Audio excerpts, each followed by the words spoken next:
وعلى آله وصحبه أجمعين وعلى كل ملائكة المقربين إلى يوم الدين وعلى عباد الله الصالحين برحمتك يا أرحم الراحمين. أما بعد فأعوذ بالله من الشيطان الرجيم. بسم الله الرحمن الرحيم. إن الدين عند الله الإسلام. صدق الله العظيم وبلغنا رسوله النبي الكريم الأمين الرؤوف الرحيم.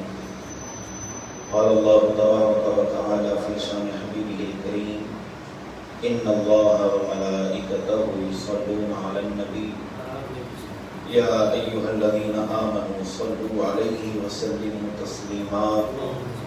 اللهم صل على سيدنا ومولانا محمد معدن الجود والكرم منبع العلم والحكم وعلى آله وصحبه وبارك وسلم. مولاي صل وسلم دائما أبدا على حبيبك خير الخلق كلهم. هو الحبيب الذي ترجى شفاعته لكل هول من الأهوال مقتحم. يا ربي بالمصطفى بلغ مقاصدنا واغفر لنا ما مضى يا واسع الكرم.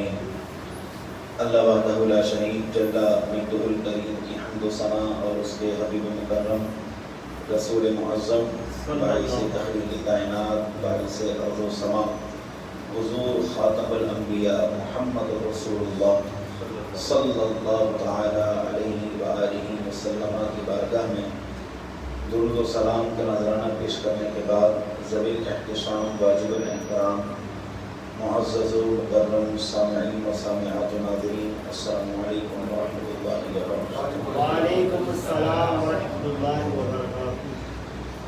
آج کا ہمارا موضوع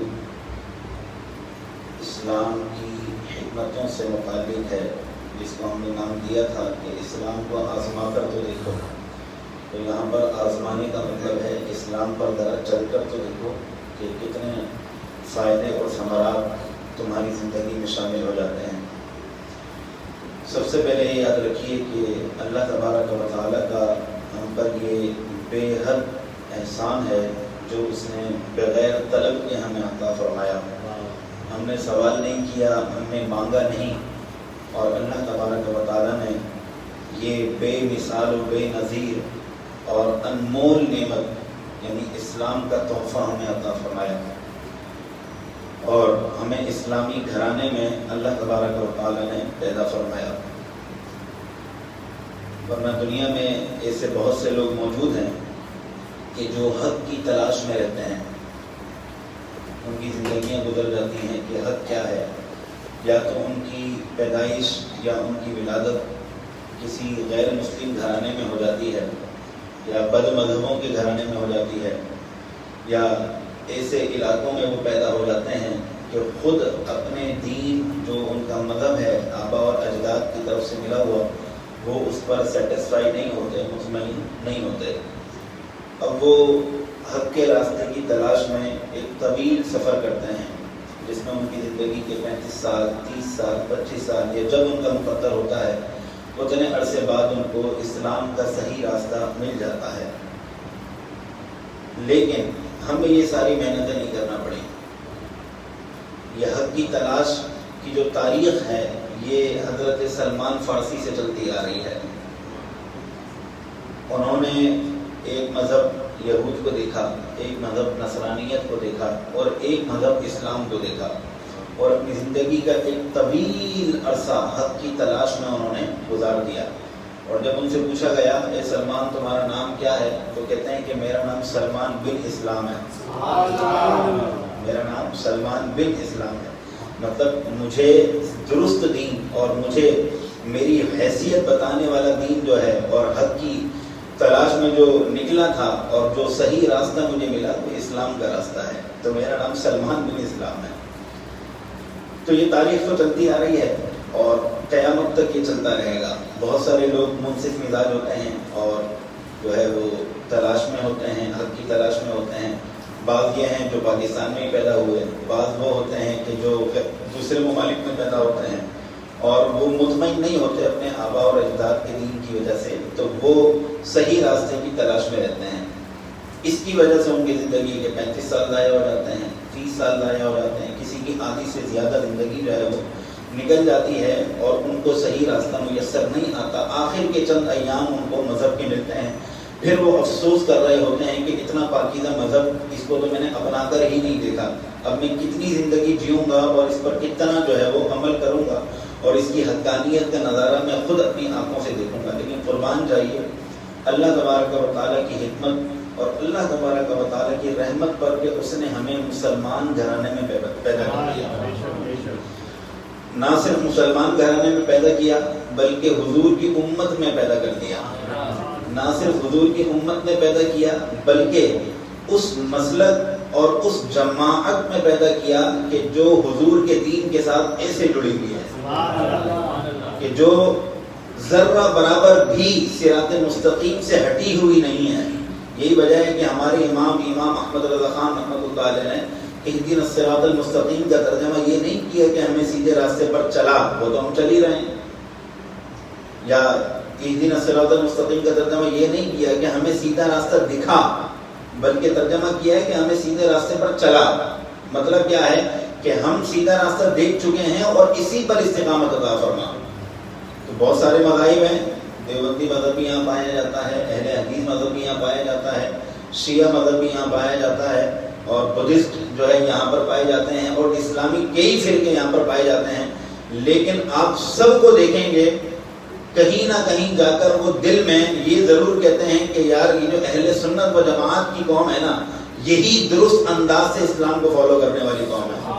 نہ ان میں تشدد ہے، نہ ان میں بربریت ہے، نہ ان کے اندر جو ہے نہ اتفاقی ہے، اور نہ ان کے اندر جو ہے اسلام کے حوالے سے کوئی تعصبانہ نظام ہے، بلکہ یہ وہ ہے جس کے بارے میں نبی علیہ الصلوۃ والسلام نے بشارت دی تھی کہ درست راستہ وہ ہے کہ جس پر میں اور میرے صحابہ چل رہے ہیں۔ تو یقیناً اہل سنت و جماعت وہ جو ہے مسلک ہے اور وہ مذہب ہے اور وہ دین اسلام کا ایک راستہ ہے کہ جو نبی علیہ الصلوۃ والسلام نے بتایا اور اس پر صحابہ کرام علیہم الرضوان چلے، اور اس کی عوام اسی راستے پر جو ہے وہ چل رہی ہے۔ تو یہ اللہ تبارک و تعالیٰ کا احسان ہے ہم پر، اور اس پر جتنا اللہ کا شکر ادا کیا جائے وہ یقیناً کم ہے۔ اب دیکھنے میں یہ آتا ہے ہم مسلمان گھرانے میں پیدا تو ہو گئے، ہم اپنی روش کو دیکھیں، اگر ہمارے سامنے یہ امتحان ہوتا، بدقسمتی سے کسی مسلمان کی ولادت مسلمان گھرانے میں نہ ہوئی ہوتی، کفار میں ہو جاتی، عیسائیوں کے مذہب میں پیدا ہو جاتا، یہودیوں کے مذہب میں پیدا ہو جاتا، کفار کے مذہب میں پیدا ہو جاتا، کیا اس کے اندر یہ تجسس موجود ہے کہ وہ حق کے راستے کو تلاش کرتا؟ اب جو ایک چھوٹا سا سوال میں قائم کرنے جا رہا ہوں وہ یہ ہے کہ ہم اس وجہ سے مسلمان ہیں کہ ہم ماں باپ جو ہے وہ مسلمان تھے، یا اس وجہ سے مسلمان ہیں کہ دین اسلام سچا راستہ ہے؟ اگر تو ہم اس وجہ سے مسلمان ہیں کہ دین اسلام سچا راستہ ہے تو پھر اس پر عمل کرنے کی حیثیت کیا ہے ہماری؟ ہم عمل کر رہے ہیں یا نہیں؟ یہ کیا بات ہوئی اوپر سے تو آپ کہیں کہ دین اسلام سچا اور اچھا راستہ ہے اور اپنے معاملات کو دین اسلام کے مطابق نہ کریں؟ کبھی دین اسلام کو آپ نے آزما کر ہی نہ دیکھا ہو؟ آپ کو پتہ ہے گزشتہ جتنی بھی امتیں آئیں، اللہ تبارک و تعالیٰ نے ان سے یہ وعدہ کیا کہ اگر تم میرے اتارے ہوئے احکامات پر عمل کرو گے تو میں تمہیں بے تحاشا سکون اور دولت عطا فرماؤں گا۔ حالانکہ وہ جتنے بھی مذہب آئے، حضرت آدم علیہ السلام کا مذہب ہو، حضرت نوح کا مذہب ہو، حضرت ادریس کا مذہب ہو، حضرت ابراہیم کا مذہب ہو، حضرت سلیمان اور داؤد کا مذہب ہو، حضرت موسیٰ اور عیسیٰ زکریا کا مذہب ہو، حضرت یحییٰ کا مذہب ہو، سب کے بارے میں یہ ہے کہ وہ اسلام تھے لیکن منسوخ ہو گئے، دین تھے لیکن منسوخ ہو گئے۔ لیکن وہ منسوخ ہو جانے والے ادیان کے بارے میں بھی اللہ تبارک و تعالیٰ نے کیا فرمایا ہے؟ سورہ مائدہ کی آیت نمبر 66 ہے، وَلَوْ أَنَّهُمْ أَقَامُوا الصَّلَاةَ وَلَوْ أَنَّهُمْ أَقَامُوا التَّوْرَاةَ وَالْإِنْجِيلَ وَمَا أَنزَلَ إِلَيْهِمْ مِنْ رَبِّهِمْ لَأَكَلُوا مِنْ فَوْقِهِمْ وَمِنْ تَحْتِ أَرْجُلِهِمْ۔ یہ جو دین ہم نے منسوخ کر دی ہے، جس میں ہم نے انجیل نازل کی تھی حضرت عیسیٰ علیہ السلام پر، جن میں ہم نے توریت نازل کی تھی حضرت موسیٰ علیہ السلام پر، اس دور کے لوگ اگر ان منسوخ ہو جانے والے ادیان کو بھی مضبوطی سے تھام لیتے اور ان تمام احکامات پر عمل کرتے جو اللہ نے ان کی طرف بھیجے ہیں، اللہ نے ان کے اوپر نازل فرمائے ہیں، تو اللہ تعالیٰ فرماتا ہے لَأَكَلُوا مِن فَوْقِهِمْ، اللہ تعالیٰ ان کو ان کے اوپر سے بھی رزق عطا فرماتا، وَمِن تَحْتِ أَرْجُلِهِمْ، اور زمین سے بھی خزانے نکال دیتا۔ یہ کس دین کے لیے ہے کہ جو منسوخ ہو گیا، اور وہ دین کہ جو قیامت تک باقی رہنے والا ہے، اور اللہ کے محبوب کو وہ دین دیا گیا ہے۔ آپ ذرا سوچئے کہ اگر اس دین اسلام، اس دین محمدی پر اگر کوئی کما حقہ عمل کرنا شروع کر دے تو کیا اس کی زندگی سکون میں نہیں آ جائے گی؟ کیا اس پر آسمان سے سکون نازل نہیں ہوگا؟ کیا اس کو زمین سے خزانے نہیں ملیں گے؟ بالکل ملیں گے۔ بابا جی فرمایا کرتے تھے کہ اللہ فرشتوں کو بھیجتا ہے لیکن میدان سجانا پڑتا ہے۔ فرشتے آئیں گے، سکون ہوگا، اطمینان ہوگا، برکات ملے گی، رزق ملے گا، اور جو ہے پرسکون پرتعیش زندگی، جنت والی زندگی گویا تمہیں دنیا میں ملے گی، لیکن میدان سجانا پڑے گا۔ یہ نہیں کہ گھر میں ایک کونے میں بیٹھ کر دعا کر لی اللہ میرے گناہوں کو معاف کر دے، میرے بچوں کو بخش دے اور میری بیوی کو بخش دے، اور جو ہے مجھے بہت سارا مال و دولت اور برکت اور کثرت عطا فرما، آمین ثم آمین یا رب العالمین۔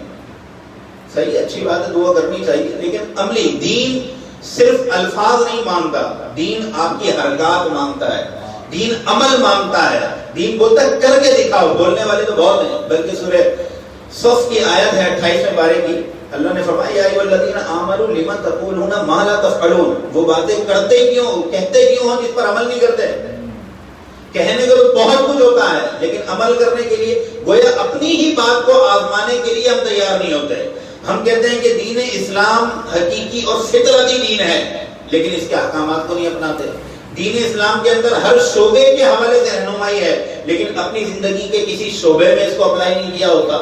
تو دین اسلام پر عمل کرنے کی دو جہتیں ہوتی ہیں، ایک جہت ہوتی ہے انفرادی جہت اور ایک جہت ہوتی ہے اجتماعی جہت، یعنی دو پہلو ہیں، ایک تو آپ اس کو انفرادی طور پہ اختیار کریں اور ایک ہے آپ اس کو اجتماعی طور پر اختیار کریں۔ اب ظاہر ہے کہ انفرادی طور پر تو بندہ خود اپنا ذمہ دار ہے کہ میں اس پر عمل کیسے کروں گا، لیکن اجتماعی سطح پر جو ہے دین اسلام پہ عمل کروانا یہ ریاست کی ذمہ داری ہوتی ہے۔ سمجھ رہے ہیں؟ ریاست کی ذمہ داری ہے کہ وہ کس انداز سے دین اسلام پر عمل کرواتی ہے، وہ کس انداز سے معاشرے کو درست کرتی ہے۔ تو پہلے ہم اجتماعی اعتبار سے کچھ باتیں دیکھتے ہیں کہ قرآن اس حوالے سے کیا فرماتا ہے۔ اللہ سورہ مائدہ کی آیت ہے اور مختلف مقامات پر یہ آیت مختلف احکامات کے ساتھ نازل ہوئی۔ اللہ نے فرمایا وَمَن لَّمْ يَحْكُم بِمَا أَنزَلَ اللَّهُ فَأُولَٰئِكَ هُمُ الْكَافِرُونَ وَمَن لَّمْ يَحْكُم بِمَا أَنزَلَ اللَّهُ فَأُولَٰئِكَ هُمُ الظَّالِمُونَ وَمَن لَّمْ يَحْكُم بِمَا أَنزَلَ اللَّهُ فَأُولَٰئِكَ هُمُ الْفَاسِقُونَ، یعنی تین آیات ہیں، الفاظ ایک ہیں، احکام الگ الگ ہیں۔ اللہ نے فرمایا کہ جو اللہ کے اتارے ہوئے احکامات کے مطابق فیصلے نہیں کرتے وہ کافر ہیں، اور جو اللہ کے نازل کردہ احکامات کے مطابق فیصلے نہیں کرتے وہ ظالم ہیں، جو اللہ کی دی ہوئی کتاب کے مطابق فیصلے نہیں کرتے وہ فاسق ہیں۔ علماء نے فرمایا کہ یہ والی آیات جو ہیں وہ حکمرانوں کو اور ریاست سنبھالنے والوں کو جھنجھوڑنے کے لیے کافی ہیں کہ اگر ان کے پاس کوئی منصب ہے اور وہ دین اسلام کے احکامات کو نافذ کرنے کی اہلیت رکھتے ہیں، اس کے باوجود وہ یہ احکامات نافذ نہیں کرتے، تو وہ ان تین کیٹیگری میں سے کسی میں آئیں گے، یا تو وہ کافر ہیں، یا تو وہ ظالم ہیں، یا تو وہ فاسق ہیں۔ اگر وہ ان پر عمل نہیں کریں گے تو اللہ تبارک و تعالیٰ کی طرف سے شدید وعید کی جو ہے وہ مستحق ٹھہریں گے ان لوگوں کے لیے کہ جو حکمران ہیں اور ریاست سنبھالنے والے لوگ ہیں۔ اور ایک اور جگہ اللہ نے فرمایا فَلَا وَرَبِّكَ لَا يُؤْمِنُونَ حَتَّى يُحَكِّمُوكَ فِي مَا شَجَرَ بَيْنَهُمْ، تم لوگ اس وقت تک مسلمان نہیں ہو سکتے، مومن نہیں ہو سکتے جب تک اپنے معاملات میں نبی تمہیں جو ہے فیصلہ کرنے والا نہ ٹھہرا لیں، تمہارے دیے ہوئے احکام کے مطابق فیصلہ نہ کریں، تمہاری دی ہوئی گائیڈ لائن اور رہنمائی کے مطابق فیصلہ نہ کریں، اپنے معاملات کو تمہاری دی ہوئی تجاویز کے مطابق فیصلہ نہ کریں، یہ لوگ کامل مومن نہیں ہو سکتے۔ اور ایک اور جگہ فرمایا وَمَا كَانَ لِمُؤْمِنٍ وَلَا مُؤْمِنَةٍ إِذَا قَضَى اللَّهُ وَرَسُولُهُ أَمْرًا أَن يَكُونَ لَهُمُ الْخِيَرَةُ مِنْ أَمْرِهِمْ، کسی مسلمان مرد اور کسی مسلمان عورت کے لیے یہ جائز نہیں ہے کہ جب اللہ اور اس کا رسول ان کے لیے کوئی فیصلہ کر دیں تو وہ اس سے منہ موڑ لیں. یہ ہے سارے اجتماعی احکام سے متعلق معاملات کہ جس کو اپلائی کروانا اور جس پر عمل کروانا خالصتاً ریاست کی ذمہ داری ہے. لیکن بدقسمتی سے ہماری ریاست تو عجیب و غریب قسم کی ڈگر پر چل پڑی ہے. ہمارا ملک پاکستان بنے ہوئے 74 برس ہو چکے ہیں. کتنے ہو چکے ہیں؟ 74 برس ہو چکے ہیں. اس کے باوجود اسلامی نظام نہ ہمیں اجتماعی سطح پر نافذ ہوتا ہوا نظر آتا ہے اور نہ ہی یہ نظام ہمیں انفرادی سطح پر جو ہے نافذ ہوتا ہوا نظر آتا ہے. حتیٰ کہ ایک ملک پاکستان کا باشندہ اپنے معاملات کو حل کروانے کے لیے کورٹ بھی جاتا ہے تو اس کے لیے فیصلہ اسلامی احکام کے مطابق نہیں بلکہ برٹش لاء کے مطابق دیا جاتا ہے. یہی پاکستان کا لاء ہے. تو آپ دیکھیں آپ کی عدالتوں میں آپ کے ریاستی معاملات میں اسلام نافذ نہیں ہے تو یقیناً اس کی خرابیاں پیش آتی ہیں. اور جب اس کی خرابیاں پیش آتی ہیں تو معاشرے کا یہی حال ہوتا ہے جو آج ہو رہا ہے. اگر جو ہے ریاست سنبھالنے والے حکمران اور حاکم جو ہیں یہ درست انداز سے اپنے مذہب کو لے کر نہیں چلتے تو عام عوام کا مذہب بھی خراب ہونا شروع ہو جاتا ہے. عربی کا ایک مقولہ ہے الناس علی دین ملوکہم. لوگ جو ہوتے ہیں وہ اپنے حکمرانوں کے دین پر ہوا کرتے ہیں. اگر حکمران لبرل آئیں گے تو قوم پہ لبرل پیدا ہونا شروع ہو جائے گی. آپ نے دیکھا نہیں کہ کیسے لوگ سامنے آئے. اگر حکمران سیکولرزم کی طرف جائیں گے تو عوام بھی سیکولرزم کی طرف جانا شروع ہو جائے گی. اگر حکمران بے ایمان ہوں گے تو عوام بھی بے ایمان ہونا شروع ہو جائے گی. اگر حکمران غدار ہوں گے تو عوام بھی غدار ہونا شروع ہو جائے گی. اگر حکمران عیاشی پرست ہوں گے تو عوام بھی اس کی طرف چلے جائے گی. تو سب سے پہلے تو یہ ذمہ داری بنتی ہے کہ حکمران درست ہوں اور حکمران اگر خود درست نہیں ہوتے تو پھر عوام کی ذمہ داری ہے کہ وہ ان کو درست کرے. وہ کیسے درست کیا جائے گا؟ معتصم باللہ کے دور میں اس نے اپنی عوام کے اوپر اپنے غلاموں کے ذریعے ظلم کروانا شروع کر دیا. تو ایک امام اس کے پاس گئے اور جا کر کہنے لگے عوام کے نمائندہ بن کر کہ اگر تم نے اپنا ظلم و ستم نہیں روکا تو پھر ہم تم سے جنگ کریں گے. ہم تم سے جنگ کریں گے. معتصم باللہ جو تھا یہ عباسی خلیفہ ہے ہنسنے لگا. تمہارے پاس ہتھیار تو ہے نہیں, تم جنگ کیسے کرو گے؟ حکومت تو میرے پاس ہے, تم تو نہتے لوگ ہو, عوام ہو تم, تو تمہارے پاس تو جو ہے اسلحہ ہی نہیں ہے, تمہارے پاس تو ہتھیار ہی نہیں ہے, تم اسے جنگ کیسے کرو گے؟ تو انہوں نے فرمایا کہ ہم شہر کے تیر چلا کر تم سے جنگ کریں گے. ہم تم سے شہر کے تیر چلا کر جنگ کریں گے. یہ شہر کے تیر کا مطلب ہے کہ ہم قنوت نازلہ پڑھیں گے اور نماز فجر میں تمہارے خلاف اللہ سے بددعا کریں گے. اور جب تمہارے خلاف ہم اللہ سے بددعا کریں گے اور شہر کے تیر ہم چلائیں گے تو تم ان تیروں کا مقابلہ نہیں کر سکتے. تو معتصم کہتا ہے کہ تمہارے جتنے مطالبات ہیں میں ماننے کے لیے تیار ہوں, خدا کے واسطے شہر کے تیر مت چلانا. شہر کے تیر مت, کیونکہ جب شہر کے تیر چلنا شروع ہوتے ہیں, یہ مسلمانوں کی تاریخ رہی ہے, اس وقت کے حکمران بیڑا غرق جو ہے ان کا ہو جاتا ہے. قنوت نازلہ جو ہے وہ اجتماعی طور پہ پڑھی جاتی ہے, اس کے مستقل ایک احکام ہے. تو مسلمان اور خاص طور پہ عوام اگر ایسے حکمرانوں میں گر جائے تو اسے چاہیے کہ وہ اللہ سے ان لوگوں کے بدل جانے کی دعا کرے اور اپنے معاملات کو بھی درست کرنے کی جو ہے وہ اللہ تعالیٰ کی بارگاہ میں دعا کرے اور کوشش کرے. اگر اپنے معاملات درست نہیں کرے گی, صرف حکمرانوں کے لیے دعا کرتی رہے گی, تو میرے خیال سے یہ صرف جو ہے اپنے دل کو اطمینان کرنے کے لیے تو کافی ہوگا, لیکن حقیقی عمل یہ نہیں ہوگا. آپ دیکھیں جو ہے سفیر کو نکالنے کی بات ہوئی, فرانس کے سفیر کو, تو آگے سے کیا بات پیش کی گئی کہ ہم اس کو نہیں نکال سکتے. وہ جملہ کیا تھا؟ وزیر اعظم صاحب کا ایک باقاعدہ جو ہے وہ خطاب آیا, اس میں جو پورا ان کا زور تھا وہ تو ایک لفظ کے اوپر تھا کہ میں مغرب کو زیادہ جانتا ہوں, اور دوسرا جو زور تھا وہ یہ تھا کہ ہم جو ہے بھکاری بن جائیں گے اگر ہم نے فرانس کے سفیر کو نکال دیا. تو ہمارے ساتھ خرابی یہ ہوگی کہ ہمارا جو ساری معیشت کا نظام ہے وہ کمزوری کی طرف چلا جائے گا, اونٹ ہمارا بیٹھ جائے گا, کشتی ہماری غرق ہو جائے گی, ہماری عوام بے روزگار ہو جائے گی. یہی معاملات تھے اور یہی معانی تھے.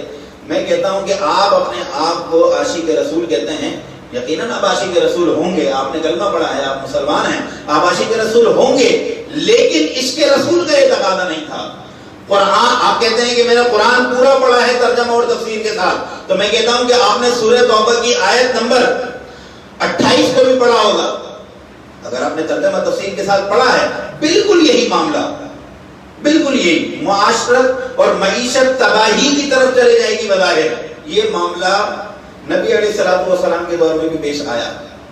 اس کا بیک گراؤنڈ کیا ہے؟ سورہ توبہ کی آیت نمبر 28 کا.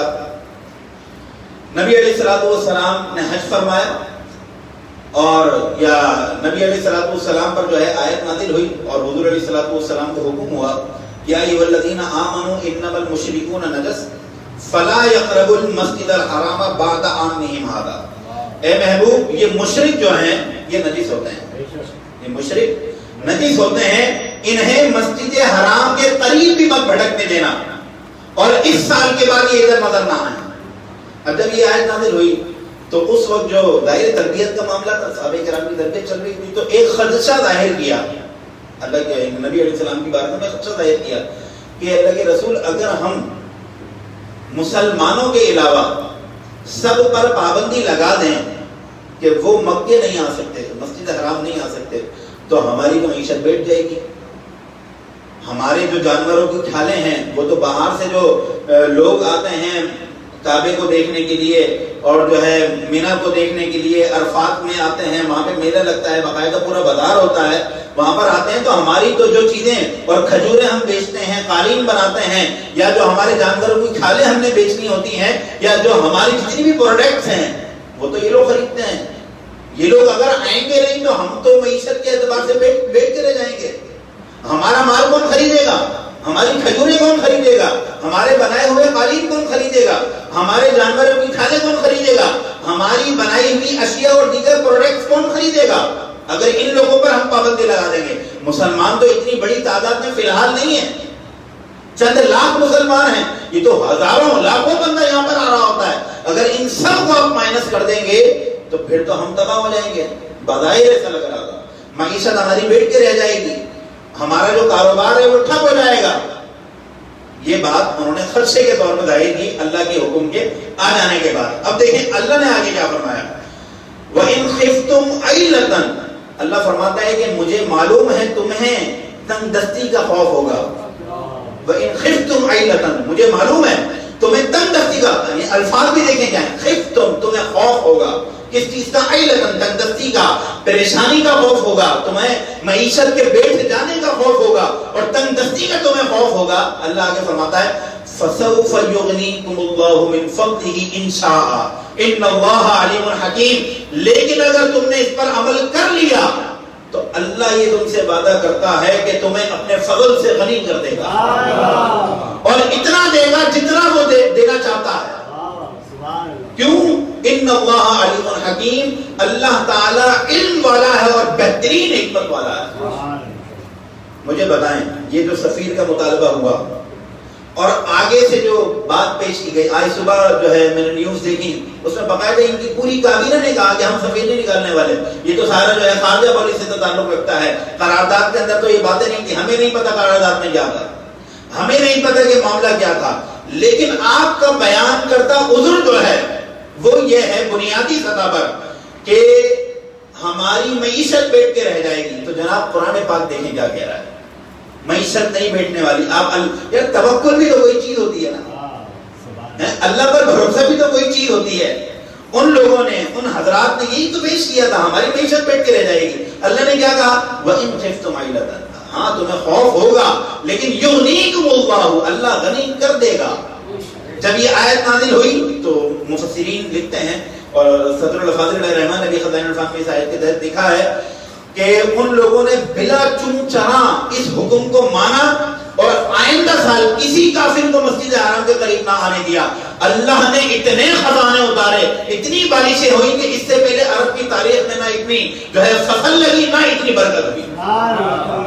اللہ پر بھروسہ تو کریں، وہی میدان سے لانا پڑتا ہے، تکلیف برداشت کرنا پڑتی ہے، سینہ سامنے لانا پڑتا ہے، منہ دینا پڑتا ہے، سامنے جو ہے سینہ کھول کے کھڑا ہونا پڑتا ہے، تب جا کر اللہ کی طرف سے جو ہے مدد آتی ہے.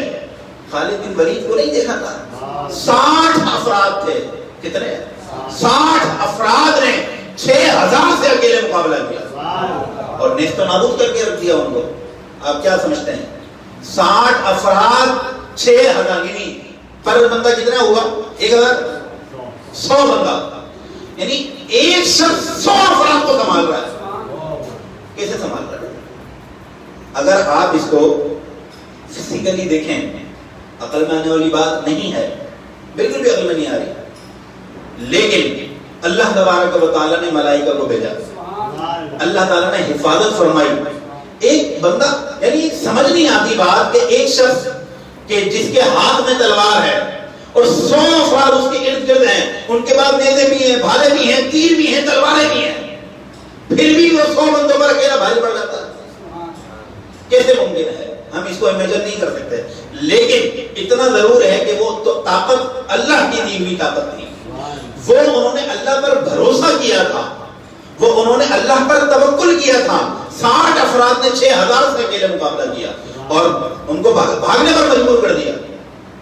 اللہ کی تو طاقت ایسے آتی ہے. تم خوف کیوں رکھتے؟ مسلمان نے کبھی اپنے بازو پر تو بھروسہ ہی نہیں کیا, ہمیشہ بھروسہ اللہ کی تقدیر پر کیا ہے.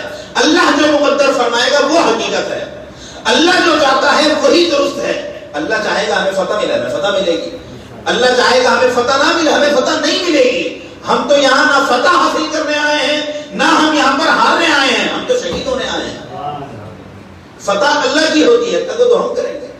ہمیں تو شہادت چاہیے, ہم یہاں پر جینے کے لیے تو آتے ہی نہیں, ہم تو یہاں پہ اعلاء کلمت الحق کے لیے آتا ہے. تو اللہ فرماتا وَإِنْ خِفْتُمْ عَيْلَةً, تمہیں جو ہے تنگ دستی کا اور اس طرح کی چیزوں کا خوف ہوگا دنیا کی معیشی معاشی اعتبار سے, لیکن تم ان کا خوف نہ کرنا. یغنیکم اللہ, اللہ تمہیں غنی کر دے گا. اور کیسا غنی کیا, کیسا غنی کیا؟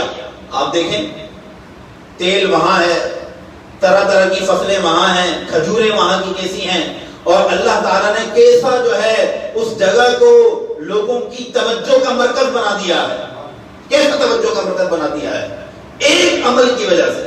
لیکن ہمارے جو بدقسمتی سے حکمران ہمیں ملتے ہیں, اللہ ان کو ریپلیس کرے, ان کو بدل دے, اور ان کو جو ہمیں عاشق رسول حکمران عطا فرمائے. ان سے کوئی بھروسہ نہیں ہے. یہ کب اٹھا کر کفار کے حوالے قوم کو کرتے ہیں, کب اٹھا کر قوم کے جو حوالے کرتے ہیں. بس ایک چھوٹا سا شعر میں آپ کے سامنے پیش کرتا ہوں. جب سر محشر وہ پوچھیں گے بلا کر سامنے, جب خدا تعالیٰ بلائے گا کہ آؤ سامنے ذرا حساب دو, جب سر محشر کو پوچھیں گے بلا کر سامنے, کیا حساب جرم دو گے تم خدا کے سامنے, کیا پیش کرو گے, کیا عذر ہوگا کہ ہماری معیشت بیٹھ جاتی ہے. آپ بولیں گے یہ باتیں ہم سے کیوں کر رہے ہیں, ہمیں بیان کرنے کا کیا مقصد ہے؟ موٹیویٹ کرنا مقصود ہے, توجہ دلانا مقصود ہے, اپنی جو دل کی کیفیت ہے اس میں یقین پیدا کرنا مقصود ہے. کم سے کم ایک طبقہ انفرادی سطح پر جو کام کرنے والا طبقہ ہے وہ تو قوت ایمانی سے البریز ہونا چاہیے. اگر بظاہر فرانس کے سفیر کو نکال دینے کی وجہ سے, وہ ناممکن سی بات ہے کہ اگر ایسا ہو جائے, اگر فرانس کے سفیر کو نکال دیتے ہیں, اللہ کرے نکال دیں, نکال دینے کے بعد ہماری معیشت بالفرض محال بیٹھ جاتی ہے, تو آپ میں سے کسی کو پریشانی ہوگی؟ اگر مجھے 60,000 سیلری ملتی ہے تو میں تیار ہوں, مجھے نہیں چاہیے 40,000 روپے, میں 20,000 میں گزارا کروں گا, ٹھیک ہے. مجھے نہیں چاہیے لاکھ روپے, میں 30,000 میں گزارا کروں گا, لیکن اس سفیر کو نکالنے کے لیے میں تیار ہوں. معیشت بیٹھتی ہے تو بیٹھتی رہے, لیکن حضور کی بے ادبی برداشت نہیں ہوگی. اچھا یہاں پر ایک چھوٹی سی بات میں پیش کروں. میری سمجھ میں یہ نہیں آتا کہ یورپی ممالک یا فرانس یا یورپین ممالک کا ایمان زیادہ پختہ ہے یا ہمارے حکمرانوں کا ایمان زیادہ پختہ ہے. ہمارے حکمرانوں کو جو ہے اپنے نبی سے محبت زیادہ ہے یا ان کو اپنی عزت اور مملکت سے محبت زیادہ ہے؟ یا تم کہتے ہو کہ اگر ہم ان کا سفیر نکال دیں گے, اگر ہم ان کا سفیر نکال دیں گے تو سفیر نکالنے کے بعد وہ ہمارا بائیکاٹ کر دیں گے. ان کو تو اتنی غیرت, سمجھیے گا اس جملے کو, ان کو تو اتنی غیرت کہ تم ہمارا سفیر نکالو گے تو ہماری بےزتی ہوگی, بے عزتی ہوگی, لہذا ہم تمہارا بائیکاٹ کرتے ہیں. وہ اپنے سفیر سے اتنی محبت کرے اور تمہیں رسول سے اتنی بھی محبت نہ ہو, ان کے خوف سے ڈر رہے ہو, وہ تم سے کیوں نہیں ڈر رہے؟ تو آسان نہیں ہے مسلمان ہونا, بڑے بڑے فیصلے لینا پڑتے ہیں. کرسی پر بیٹھ جانا بڑے لوگوں کا شوق ہوا کرتا ہے, لیکن اس کو چلانا ہر کسی کے بس کی بات نہیں ہوا کرتی. شوق میں گیند بلہ کھیلنے والے اگر بیٹھ جائیں اگر تو ان سے کوئی فائدہ نہیں ہونے والا. تو اللہ تبارک و تعالیٰ پر توکل کریں. تو ایک حصہ تو یہ ہے، اسلام کو آزما کر تو دیکھیے فوائد کتنے ملتے ہیں، برکات ملیں گی. بظاہر تھوڑا سا کٹھن وقت آئے گا لیکن انشاءاللہ تبارک و تعالیٰ برکات ملتی ہیں. تو یہ ساری جو ہماری گفتگو تھی یہ تو تھی اجتماعی اعتبار سے، حکمرانوں کے اعتبار سے. اب سنیے کہ ہم بھی یہ چاہتے ہیں کہ ہمیں اچھے حکمران ملیں. ہم چاہتے ہیں، یقیناً آپ بھی چاہتے ہیں، میں بھی چاہتا ہوں. اور ہم بھی یہ چاہتے ہیں کہ ہمارے دور میں بھی ایسی حکمرانی ہو جیسے ابو بکر اور عمر کے دور میں ہوتی تھی. میں تو چاہتا ہوں، لیکن یہ صرف چاہنے سے نہیں ہوتا، یہ صرف چاہنے سے نہیں ہوتا. آپ نے خلیفہ عبد الملک بن مروان کا نام سنا ہے؟ تو خلیفہ عبد الملک بن مروان کے بارے میں ہے کہ اس کے حوالے سے اس کی عوام نے باتیں کرنا شروع کر دی. یہ تو ایسا ہے اور صحیح سے نظام لے کر نہیں چلتا اور ہم پر طرح طرح کی سختیاں ہوتی ہیں اور یہ ہوتا ہے اور وہ معاملہ ہوتا ہے. تو اس کی ساری خبر جو ہے عبد الملک بن مروان کو ملی کہ لوگ میرے بارے میں اس طرح کی باتیں کر رہے ہیں. تو اس نے لوگوں کو بلایا، اجتماع اس نے کیا، اپنی عوام کو متوجہ کیا. اب جب لوگ متوجہ ہوئے، ایک تو وہ ہیں جو ہمارے یہاں پہ خطاب کرتے ہیں اور ایک یہ تھا جس نے یہ خطاب کیا، عبد الملک بن مروان. یہ کیا خطاب کرتا ہے؟ لوگ جمع ہو گئے. اب اس کا خطاب سنیں. ایھا الناس، اے لوگوں، اتریدون ان نکون لکم کما کان ابو بکر و عمر، کیا تم یہ چاہتے ہو کہ ہم ابو بکر اور عمر کی طرح ہو جائیں اور ویسا نظام حکومت لے کر چلیں؟ یہ لوگوں سے پوچھ رہا ہے، ویسا نظام حکومت لے کر چلیں. تو لوگوں نے کہا کہ ہاں بلا نرید ذلک، ہم تو یہی چاہتے ہیں کہ آپ ابو بکر اور عمر کے جیسا نظام لے کر چلیں اور ہم سکون میں آ جائیں. اب اس کا جواب سنیں. کہتا ہے کونوا کالرجال الذی تولی علیہم ابو بکر و عمر لنکون یا لنکون لکم کابی بکر و عمر. کہتا ہے کہ ٹھیک ہے ہم تیار ہیں، ابو بکر اور عمر کا جو نظام حکومت تھا ویسا نظام حکومت ہم رائج کرنے کے لیے تیار ہیں اور میرے بس میں بھی ہے یہ سارا نظام رائج کرنا. لیکن میں چاہتا ہوں کہ مجھے عوام بھی ویسی ملے کہ جیسی ابو بکر اور عمر کے دور میں تھی. ویسی عوام تم ویسے بن جاؤ، میں ابو بکر اور عمر کے جیسا نظام حکومت رائج کر دیتا ہوں. لیکن اگر تم ان کے جیسے نہیں بن سکتے تو مجھ سے کیا تقاضا کرتے ہو؟ ابو بکر اور عمر کے دور میں کیا تھا کہ آپ اگر رات میں گشت فرماتے تھے، باہر نکلا کرتے تھے بھیس بدل کر، تو ایک عورت کے دروازے پر آواز آ رہی ہے اور وہ اپنی بیٹی سے کہہ رہی ہے کہ بیٹا دودھ کے اندر پانی ملا دو، صبح بیچ دیں گے. بیٹی کہتی ہے کہ امی، جو امیر المومنین ہیں انہوں نے دودھ میں پانی ملا کر بیچنے سے منع کیا ہے، آپ ایسا کیوں کر رہی ہیں؟ تو ماں کا جواب ہوتا ہے کہ ابھی تو امیر المومنین نہیں دیکھ رہے، امیر المومنین کو کیا معلوم. اب بیٹی کے جواب سنیں. امیر المومنین تو نہیں دیکھ رہے لیکن جس رب کے حکم پر عمل کروانے کے لیے انہوں نے حکم دیا ہے وہ رب تو دیکھ رہا ہے نا. تو اگر تم چاہتے ہو کہ تمہارا نظام حکومت ابو بکر اور عمر والا ہو جائے تو عوام ایسی بن جائے جیسی ابو بکر اور عمر کے دور میں ہوا کرتی تھی. حضرت مولا علی رضی اللہ تعالیٰ عنہ کے پاس ایک خارجی آیا، آ کر کہتا ہے کہ ما بال الناس انتقدوا علیکم ولم ينتقدوا علی ابی بکر و عمر.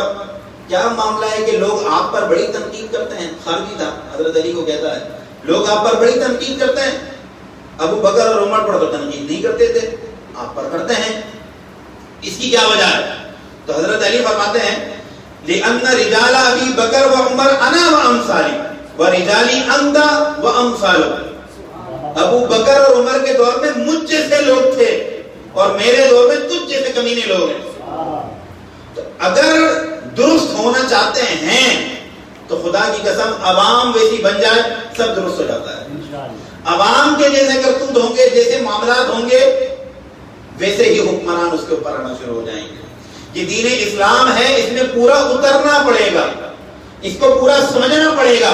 گویا کہ اسلام کو جو ہے متکلم قرار دیتے ہوئے شاعر نے کہا مجھ کو پانا ہے تو مجھ میں اتر کر دیکھو. مجھ کو پانا ہے، میری برکتوں کو تم نے دیکھنا ہے اور میری جو ہے حکمتوں کو تم نے دیکھنا ہے. مجھ پر عمل کرنے سے جو فوائد اور ثمرات آتے ہیں یا مجھ کو جو ہے آزما کر دیکھنا ہے تو میں کہتا ہوں مجھ کو پانا ہے تو مجھ میں اتر کر دیکھو. یوں کنارے سے سمندر نہیں جانچا جاتا. کناروں پہ کھڑے ہو کے کیا بڑا زبردست بڑا فائدہ مند دین ہے، نہ اس طرح نہیں، اترنا پڑے گا۔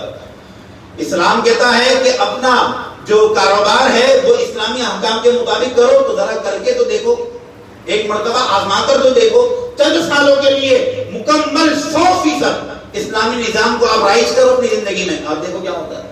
اور میں چند سالوں کو ہٹا کر کہتا ہوں کہ انشاءاللہ وہ چند سال ساری زندگی بن جائیں گے، اتنی برکت ہوگی۔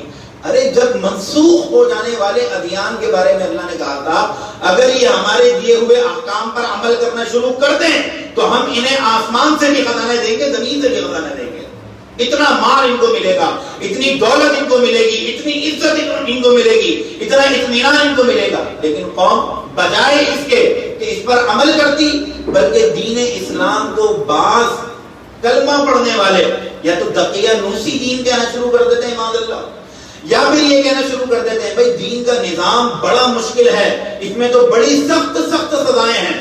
میں نے کہا کہ اگر تم دین اسلام کے احکامات پر اعتراض کرتے ہو تو تم مسلمان کیسے ہو؟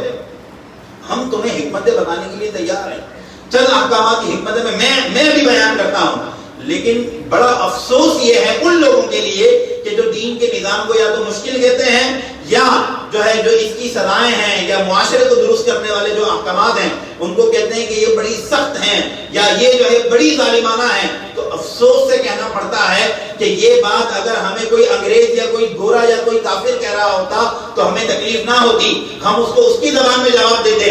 افسوس یہ ہے کہ تم کہتے ہو کہ ہم عاشق رسول بھی ہیں، تم کہتے ہو کہ ہم لبیک یا رسول اللہ کا نعرہ بھی لگاتے ہیں، تم کہتے ہو کہ ہم جو ہے دین اسلام کے لیے مر مٹنے کے لیے تیار ہیں، اور تمہیں ہی یہ حکمت سمجھانا پڑتی ہیں تو ہمیں بڑی تکلیف ہوتی ہے۔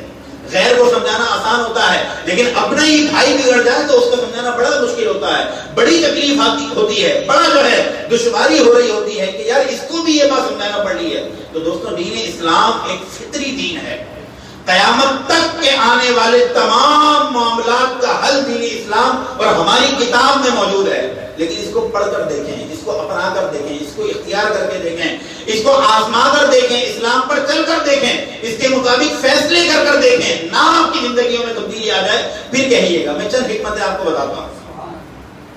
دین اسلام میں ایک بندے نے اعتراض کیا تھا کہ مولانا صاحب دین میں جو معاملات ہیں ان پر تو بہت ساری چیزوں پر اعتراض ہے، لیکن میں آپ سے چند سوالات پوچھتا ہوں۔ میں نے کہا پوچھیے۔ کہتا ہے کہ جو دین نے وراثت کا نظام رکھا ہے، سنیے گا اس کو، جو دین نے وراثت کا نظام رکھا ہے وہ یہ ہے کہ مرد کو دگنا حصہ ملے گا اور عورت کو دگنا حصہ نہیں ملے گا بلکہ اس کا آدھا ملے گا، لڑکے کو ڈبل حصہ اور لڑکی کو ایک حصہ ملے گا۔ تو یہ تو سراسر زیادتی ہے، عورتیں ویسے ہی بیچاری ناقص ہوتی ہیں، مرد تو پھر بھی کما سکتا ہے، تو یہ نظام کیوں اسلام نے رکھا ہے، اس کی کیا وجہ ہے؟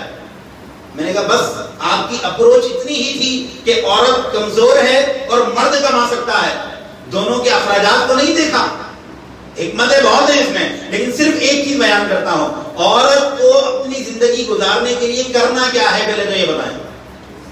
جب وہ پیدا ہوتی ہے تو اس کی بلوغت تک بلکہ اس کے نکاح تک کی ذمہ داری اس کے باپ کے حوالے ہوتی ہے، باپ عورت ہے، حتیٰ کہ اگر والد کا انتقال ہو جائے تو ماں کی طرف اسلام متوجہ نہیں ہوتا۔ اسلام کہتا ہے کہ چچا کی طرف جاؤ یا دادا کی طرف جاؤ، مرد کی طرف بھیجتا ہے، عورت کی طرف نہیں بھیجتا، اور یہ ہماری اخلاقی ذمہ داری بھی بنتی ہے۔ دوستوں اگر خدا نہ خواستہ ہماری سسٹر کا جو ہمارے بہنوئی ہیں اگر ان کا انتقال ہو گیا ہے یا رشتہ داروں میں کوئی ایسا ہے کہ ان کے والد کا جو ہے وہ انتقال ہو گیا ہے، تو ہم اپنی بہن کو یا اس خاتون کو تنہا نہ چھوڑیں بلکہ اس کے بچے کا خرچہ اور اس کا خرچہ اٹھائیں، یہ ہماری ذمہ داری ہے۔ اگر ہم چچا لگتے ہیں یا اگر ہم جو ہے تایا لگتے ہیں یا ہم دادا لگتے ہیں یا ہمارے سے کوئی تعلق بنتا ہے یا ہم ماموں لگتے ہیں تو مردوں سے اسلام تقاضا کرتا ہے کہ ان کا اخراجات اٹھاؤ، عورت سے تو متوجہ نہیں ہوتا۔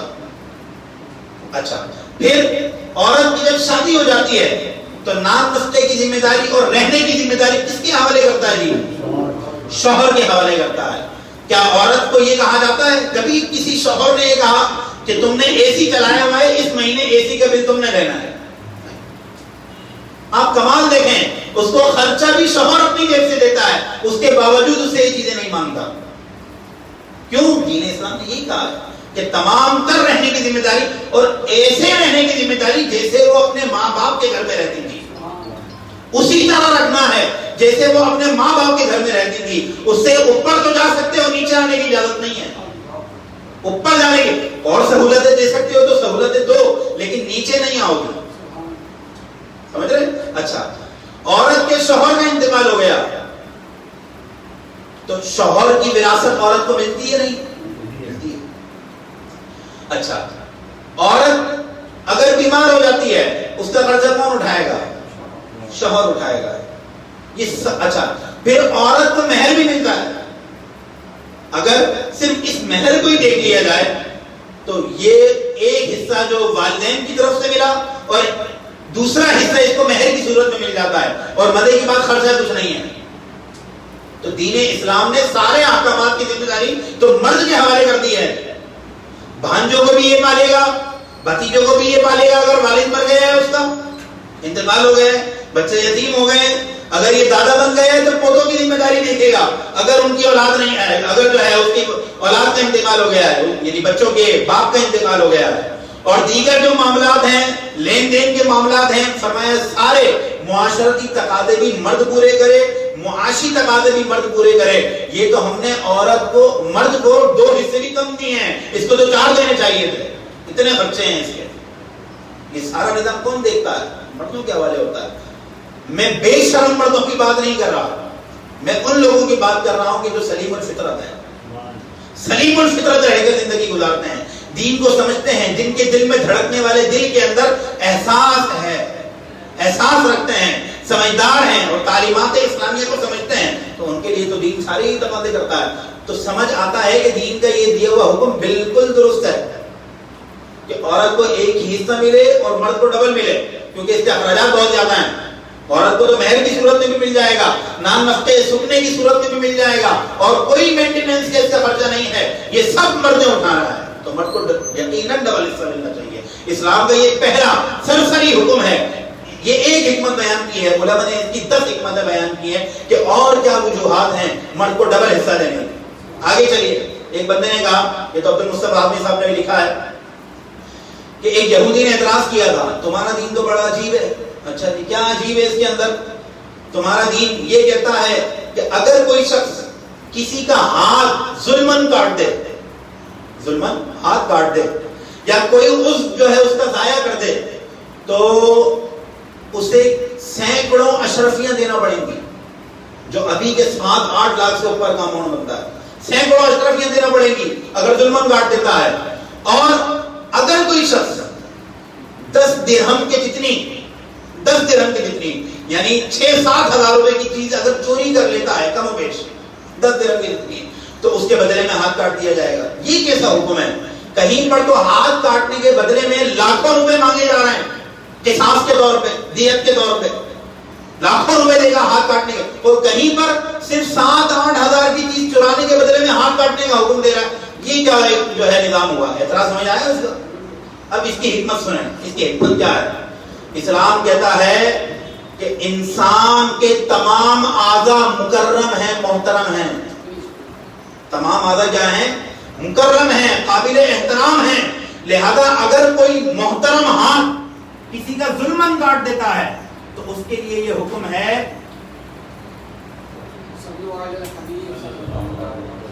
اگر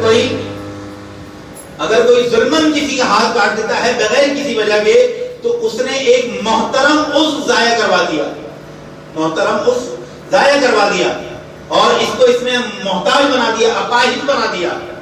لہذا بدلے میں یہ اس کو اماؤنٹ دے جو لاکھوں روپے کا ہوگا، تو انہیں ایک قابل احترام چیز کو ضائع کر دیا.